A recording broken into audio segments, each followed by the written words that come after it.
Hi all my friends, welcome to my video. അങ്ങനെ tour പാക്കേജിൽ include ആയിട്ടുള്ള എല്ലാ പ്ലേസസും ഞങ്ങൾ കവർ ചെയ്ത് കഴിഞ്ഞു. ഇപ്പോൾ ഞങ്ങൾ വന്നിരിക്കുന്നത് തിരുവനന്തപുരത്തെ എയർപോർട്ടിന് തൊട്ടടുത്തുള്ള ശംഖുമുഖം ബീച്ചിലാണ്. ശംഖുമുഖം ബീച്ച് ഈ പാക്കേജിൽ ഇല്ലാത്തതാണ്. പിന്നെ എല്ലാവരുടെയും ആവശ്യപ്രകാരമാണ് ഇതും കൂടി ഉൾപ്പെടുത്തിയത്. പ്രത്യേകിച്ച് കാണാനിവിടെ അധികമൊന്നുമില്ല. ഒരു ഹെലികോപ്റ്റർ, പിന്നെ മത്സ്യകന്യകയുടെ ഒരു ശില്പം, കുറെ ഐസ്ക്രീം പാർക്ക്, പിന്നെ കുറെ ഫുഡ് സ്റ്റാൾ, പിന്നെ സൂര്യാസ്തമയം കാണാൻ പറ്റിയ നല്ല സ്പോട്ട് ഇവിടെയാണ്. അതിലൊന്ന് എടുത്തു പറയുകയാണെങ്കിൽ ഈ മത്സ്യകന്യകയുടെ ശില്പം തന്നെയാണ്. കേരളത്തിൽ ഒരുപാട് വിവാദം ഉണ്ടാക്കിയ ഒരു ശില്പമായിരുന്നു ഇത്. കേരളത്തിലെ ഒട്ടനേകം നവോത്ഥാനവാദികളുടെയും സദാചാരവാദികളുടെയും കുരുപൊട്ടാൻ കാരണമായ ഒരു ശില്പമായിരുന്നു ഇത്. പക്ഷേ ഇത് ആദ്യത്തെ സംഭവമല്ല. ഇതിനു മുമ്പും കുരുപൊട്ടിയ സംഭവമുണ്ട്. അതെ, അത് തന്നെ പാലക്കാട്ടെ മലമ്പുഴ പാർക്കിലുള്ള സ്ത്രീ രൂപത്തിലുള്ള ശില്പം. പൂർണ്ണ നഗ്നം എന്ന് പറഞ്ഞായിരുന്നു ഓമാര് പ്രശ്നം ഉണ്ടാക്കിയത്. പക്ഷേ ഒന്നും അവർക്ക് ചെയ്യാൻ പറ്റില്ല. ശില്പം അവിടെ തന്നെയുണ്ട്. ഇതിൽ അർദ്ധനഗ്നം എന്ന് പറഞ്ഞായിരുന്നു ഓമാര് പ്രശ്നമാക്കിയത്. ഒന്നും ചെയ്യാൻ പറ്റില്ല. അതേ അവസ്ഥ തന്നെയാണ് ഇവിടെ ഉണ്ടായത്. യവന്മാരെ അവിടെ പരിപാടി അവതരിപ്പിച്ചാൽ ഇത് തന്നെയുള്ള അവസ്ഥ. അങ്ങനെ നമ്മുടെ സൂര്യൻ ചേട്ടൻ കടലേക്ക് താഴാൻ വേണ്ടി ഒരുങ്ങുകയാണ്. നേരാവണ്ണം സൂര്യോദയം കന്യാകുമാരിയിൽ വെച്ച് കാണാൻ കഴിഞ്ഞില്ല.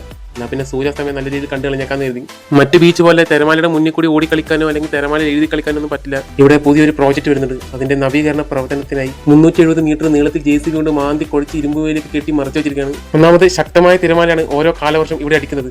കടലടിച്ച് ഏകദേശം കരയുടെ നല്ലൊരു ഭാഗം കടൽ കൊണ്ടുപോയി. ശക്തമായ കടൽ തിരമാലയെ തടഞ്ഞു നിർത്താനും സർവൈവ് ചെയ്യാനും കെൽപ്പുള്ള കടൽ ഭിത്തിയാണ് ഇവിടെ വരാൻ പോകുന്നത്. മെച്ചപ്പെട്ട നടപ്പാതയും സ്ട്രീറ്റ് ലൈറ്റും മത്സ്യത്തൊഴിലാളികൾക്കുള്ള റാമ്പറും ഈ പ്രോജക്റ്റിന്റെ ഭാഗമാണ്. ഏകദേശം 14 കോടിയാണ് ഈ പ്രോജക്റ്റിന്റെ ബഡ്ജറ്റ് എന്നാണ് അറിയാൻ സാധിച്ചത്. 2026, അതായത് ഈ വർഷം മെയ് മാസം അവസാനത്തോടു കൂടി ഇതിന്റെ നവീകരണ പ്രവർത്തനം പൂർത്തിയാകും. അങ്ങനെ സൂര്യാസ്തമയൊക്കെ കണ്ടു കഴിഞ്ഞ് പാർക്കിൽ നിന്ന് ഇറങ്ങുമ്പോഴേക്കും ഏകദേശം 7 മണിയായി. നേരെ റെയിൽവേ സ്റ്റേഷനിലോട്ടൊക്കെ ചെന്നു. ഇനി ഇവിടെ നിന്നാണ് എനിക്ക് നാട്ടിലേക്കുള്ള വണ്ടി കയറേണ്ടത്. രാത്രിക്കുള്ള ഭക്ഷണം ഒന്നും കഴിച്ചിട്ടില്ല. അതൊക്കെ ഇനി ട്രെയിനകത്തായിരിക്കും. ട്രെയിൻ പുറപ്പെടാൻ ഇനി അരമണിക്കൂർ സമയം ബാക്കിയുണ്ട്. എന്തായാലും ഒരു 9 മണിക്ക് വണ്ടി പുറപ്പെടും. ഇപ്പോൾ 8:30 ആയതേ ഉള്ളൂ.